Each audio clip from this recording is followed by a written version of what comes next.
Hello and welcome to another episode of Gemstone Mine. I'm John and today we're talking about another lesson from cEDH. cEDH is a metagame within the Commander format that sits at one extreme with highly consistent, highly efficient decks.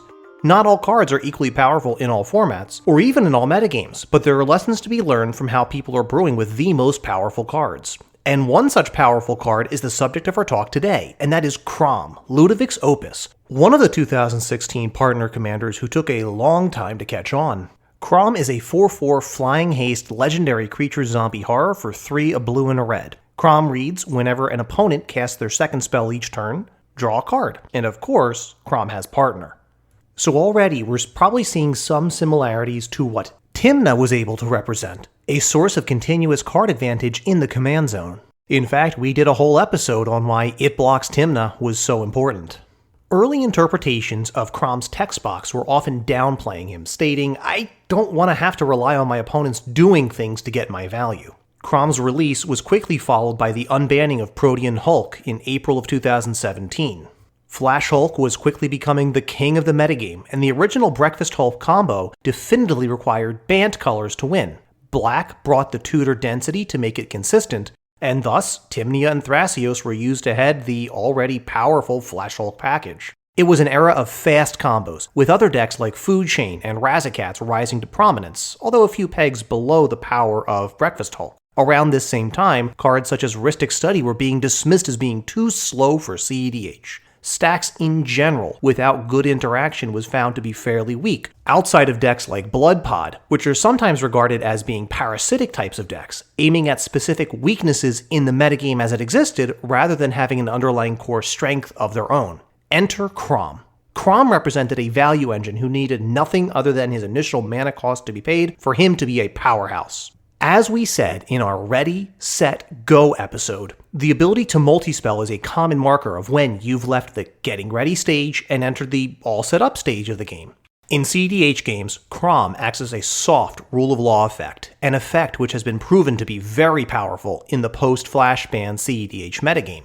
If your opponents multispell, you get to draw cards. Your opponents don't have the option to pay the one, or do anything except play around Kraum by playing the game as if they were under a rule of law effect. Kraum also doesn't care whose turn it is. If an opponent multispells on their turn, or someone else's turn, or even your own turn, such as during a counterspell war on the stack, you get to draw a card. Combine this persistent zero-cost form of card advantage, once it sticks, with the fact that Kraum is an evasive and relatively large attacker, and you have a potent partner commander.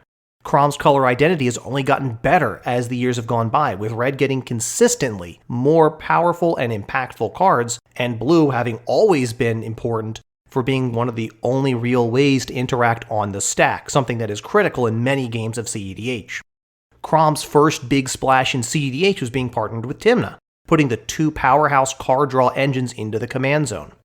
The mid-range ad nauseum, or MAN model, was designed on the back of having these 2 powerful card draw engines in the command zone, which you could play and then not be hampered when you were playing some of the best stacks pieces in the metagame, which were consistently impactful against the Hulk metagame, such as Grafdigger's Cage and Rest in Peace. Kraum and Tymna being in Sans Green means they didn't have to rely on mana dorks, making Cursed Totem a powerful include. And being able to play cards like Grafdigger's Cage to stop tutor into play effects like Green Sun Zenith or Yi-San is another strong option. And not being reliant on the graveyard like Cass or early Hulk decks meant that Rest in Peace was a powerful vector to attack the metagame with. Since those dark days of the Flash Hulk metagame, Kraum has moved beyond his old partner Tymna and is being partnered with a number of powerful commanders, including the new king of the Value Hill in Tevesh Zot, Doom of Fools. The lesson from cEDH here is the power of getting resources for free when your opponents simply try to execute on their game plan. Far from being dependent on your opponent's decisions, Kraum rewards you when your opponents simply play commander and make impactful plays or interact with one another. Players with any real experience in Commander will know how strong Rhystic Study can be, and even Mystic Remora has become expensive as a common due to its similarity to Rhystic Study. Kraum offers a similar set-it-and-forget-it value engine from the command zone who pays you off when your opponents simply play the game. And it's this templating of the second spell, that we've seen before that I want to focus on because I think this is what represents the future of white in Commander. We've seen the templating before Kraum was printed on Jorian Ruin Diver. Jorian Ruin Diver is a legendary creature merfolk wizard, a 2/3 for 1, a blue, and a red, whose text reads, whenever you cast your second spell each turn, draw a card. Kraum offloaded the need that Jorian had to expend resources in the form of cards and mana to your opponents. So, as part of their normal game plan, and multiplied by the amount of potential players to trigger that extra card draw by 3, scaling the ability up beautifully for multiplayer, and creating one of the most powerful partners in the process. And since the time that we saw Kraum printed, something really interesting has happened. The your opponents cast their second spell each turn templating has been moving into white. We saw this appear first in Core Set 2021 with Mangara the Diplomat, 3 and a white for a 2/4 legendary creature human cleric with lifelink. Whenever an opponent attacks with creatures, if 2 or more of those creatures are attacking you and or planeswalkers you control, draw a card. Whenever an opponent casts their second spell each turn, draw a card. That right there is the templating we saw that made Kraum so strong. And we see it on a mono-white legend. But it wasn't just a one and done. We've seen this again coming out in the Commander 2021 precons with Monologue Tax, an enchantment for 2 and a white, which reads, whenever an opponent casts their second spell each turn, you create a treasure token. Both Mangara the Diplomat and Monologue Tax use templating very similar to Kraum, triggering whenever an opponent casts their second spell each turn to give you a resource, with Mangara sticking with the card draw formula, while Monologue Tax is showing that wizards and R&D are willing to experiment and try to find new ways to reward you with resources for your opponent's multi-spelling.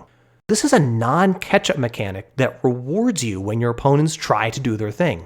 Now, neither Mangara nor Monologue Tax have the same kind of power that Kraum does, but they do a close approximation of it, and this could be the form of templating that gives white a resource advantage that doesn't depend on having to play catch-up.